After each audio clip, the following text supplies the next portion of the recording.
on your channel when you interviewed me 2 days back about our expectation for the Union Budget 2022, and when Honorable Finance Minister represented the budget in Parliament, I feel very disappointed.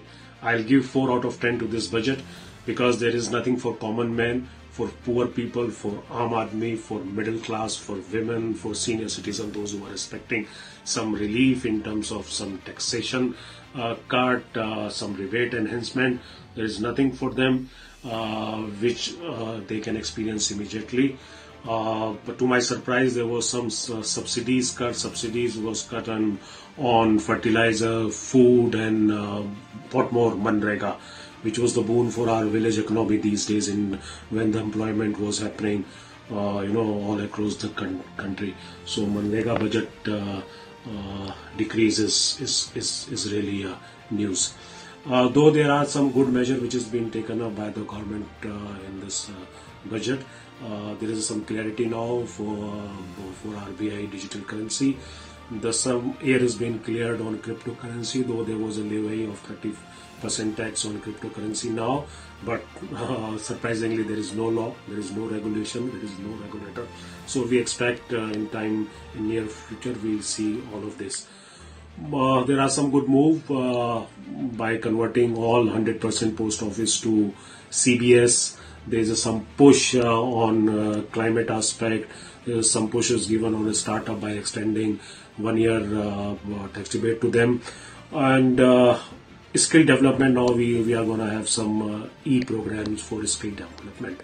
So net, not a very good budget. So far as my personal thinking goes, 4 out of 10. And I still remember in our child days when we were young, we used to hear the 5-year plan, the Panchvarsha Yojana. Now today we witnessed 25-year plan. So in pandemic time we were expecting there would be some immediate solution to people agony, people problems, but there is nothing of that sort which is there. So we hope government come up with some more measures in time to come. Thank you so much.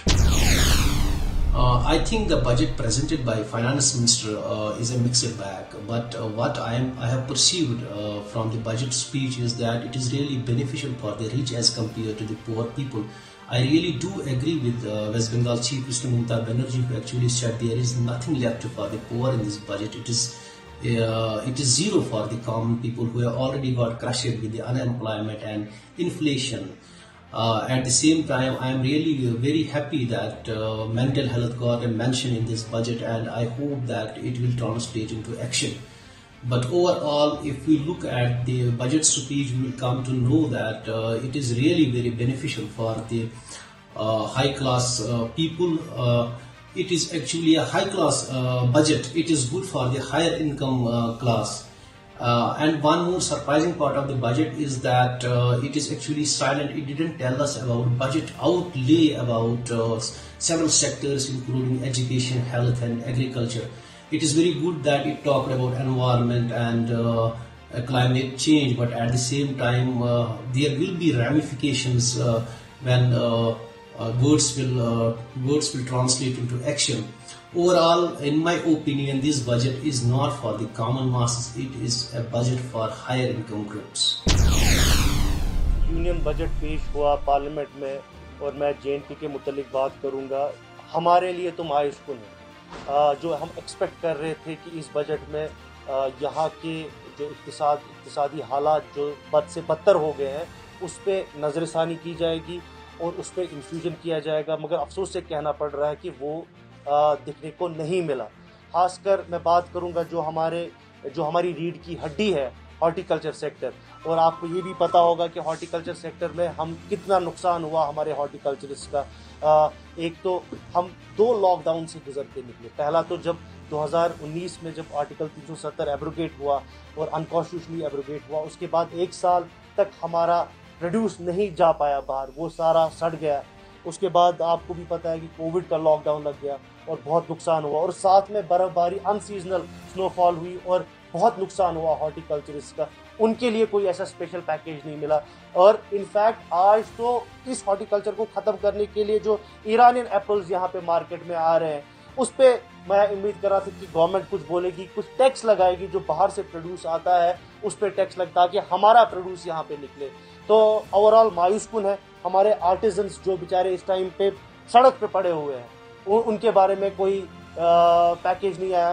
खासकर मैं आपको बात करूँ, आपने report किया जो highest unemployment rate पूरी country में J&K में 22.6% थी, उसको एड्रेस करने के लिए कोई बात नहीं की गई।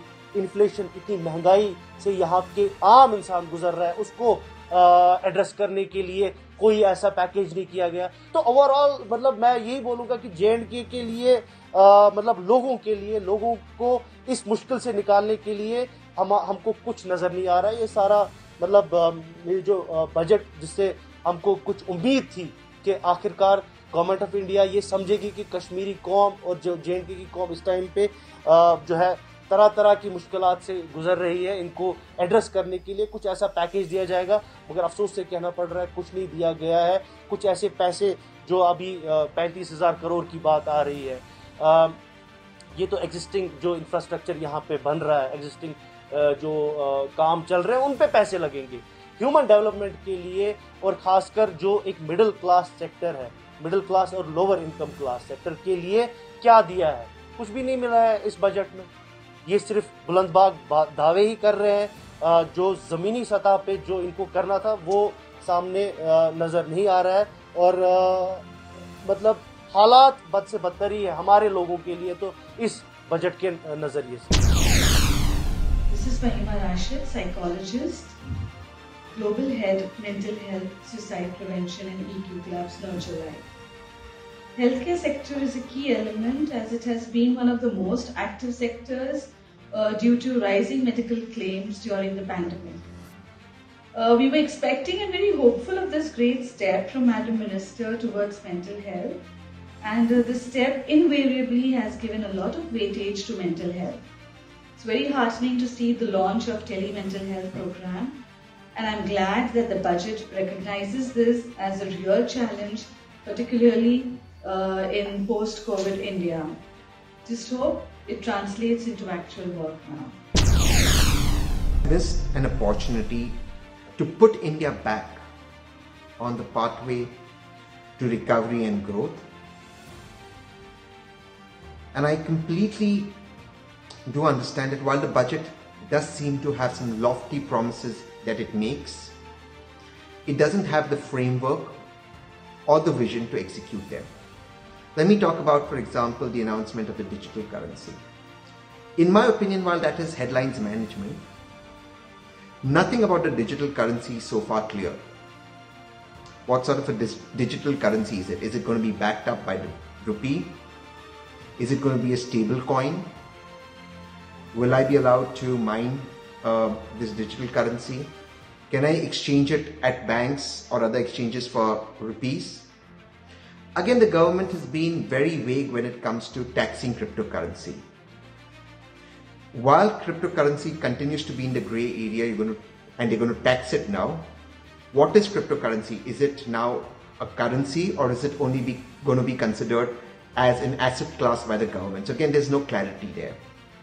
We've all seen the draft bill of the cryptocurrency, or the attempt to ban cryptocurrency, where they talk about a ban on mining of cryptocurrency. So if you're going to have a digital currency on blockchain, will people be allowed to mine it or no? So there's again no clarity on it. Number two, this budget misses an opportunity for the salaried and the middle class. Now we know that they've been the biggest victims of COVID, the lockdowns, and the salaried and the middle class people are absolutely struggling. So while there's been a tax break to the corporates in terms of the corporate tax break, there is nothing in this for the middle class and the salaried class that have suffered on account of COVID, high petrol prices, inflation that is rising. So nothing in there for them. Another opportunity I think that this government has completely missed out on is in the service industry, the small and medium sector. Nothing in it for them. Let's look at restaurants, gyms that have again suffered tremendously on account of the lockdown.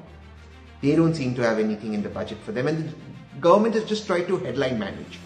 So they've made this announcement of 237 crore rupees that have been given to farmers as a result of the direct transfer benefit. But in the previous year, that is 2020-2021, farmers were given 2,47,000 crore rupees. So apart from headline management, there's nothing in this for the middle class, the salaried, for the service sector, and there's no clarity on what is digital currency, how does this government want to implement it, why are they taxing cryptocurrency?